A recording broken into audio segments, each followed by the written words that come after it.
Hi everyone, it's Don, and I just wanted to cover off a topic, and it's an evil topic that no one likes to talk about, and that's cancellation insurance and trip insurance.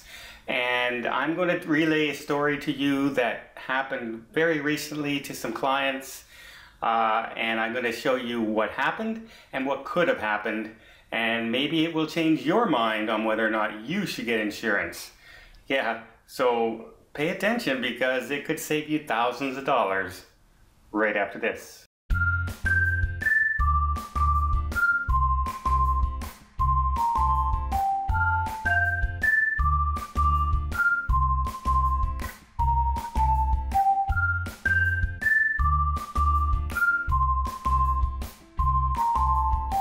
So as with most cruise lines working out there, you have to pay the full fare within 90 days of your sailing date.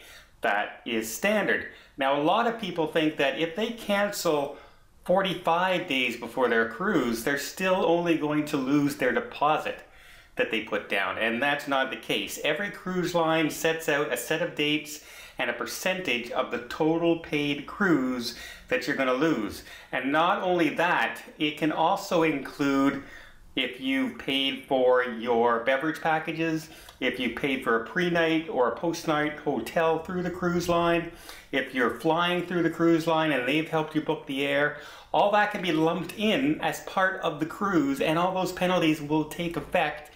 Plus, say you're booking through an airline, American Airlines may have a penalty as well, which will be added on after the penalty from the cruise line. So it adds up to be a tremendous value. Now, I just had some clients who contacted me about a year and a half ago. They wanted to sail the Med with their 2 teenage children.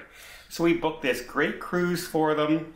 It's a 9-day itinerary. They wanted a mini suite with, room enough for them all to have a great, this was their dream cruise that they always wanted to do. And the total on this ship, a very large ship, was around $7,000 for their cruise. And I said, okay, so here's the price for the cancellation insurance and all that. And they said, well, wait a minute, we have emergency insurance through our credit cards and things like that. And I said, okay, but I'm not talking about that.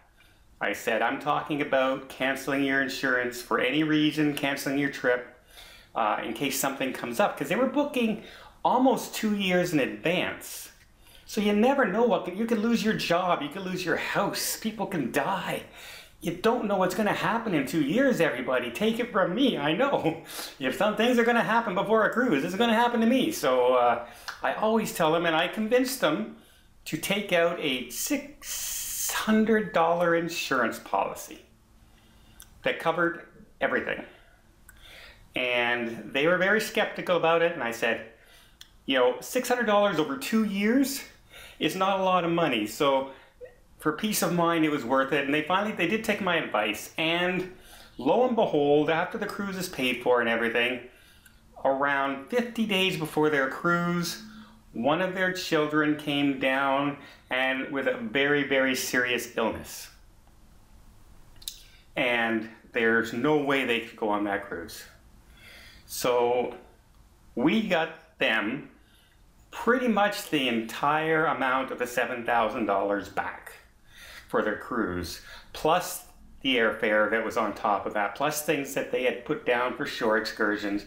So all in all, they really saved very close to $10,000 for a $600 insurance policy. So that's a 1,000% return on that investment. Here's what would have happened had they not had that insurance policy. The total fees and penalties coming out from just the cruise portion was $5,900. They would have got back $1,100 of their $7,000 cruise. So was it worth it for them? Absolutely. Now, if you're taking an $800 cruise for a 4-day, yeah, you can, maybe it's not worth having that kind of insurance for something like that. But if you're paying a ton of money, an Alaskan cruise, a world cruise, a large suite on a large ship, anything that's a substantial amount of money, please, please, please check out that insurance policy, because anything can happen nowadays. You just never know. And it's much better to be covered than not covered. And don't just search on the internet and look for the cheapest insurance policy from flybynight.com insurance company, if you know what I mean. Go with some reputable brands or go through the cruise lines themselves. The hassle to get your money back will be far less, and they're very, very prompt with their payments, because especially say through the cruise lines, if you don't get your money back right away and they get too many complaints from the cruise lines, well, the cruise lines will go to another insurance company. It's as simple as that. So I always preach, once you get to that point that, oh my God, if I lost that amount of money, that would be a real hard thing to recover from, get yourself that insurance. Pay the extra couple $100, whatever it costs to get it. And no matter what we're talking about, medical insurance is a must-have no matter what. And for someone like me, you all know I've been going through a lot of surgeries and chemo and things like that with cancer. And for me to travel, it costs me a lot more in insurance to have medical insurance.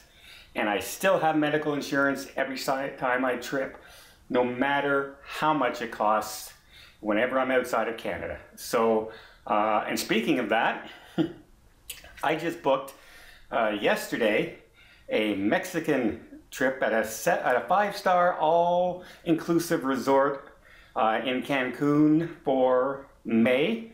I can't wait to go there. I'll tell you a little bit more about that in the future. So if you like this tip and you like these videos, don't forget to hit that like button, and please don't forget the insurance once that price gets up there as well. If you liked all this advice, don't forget to hit that subscribe button, and we'll see you here next time.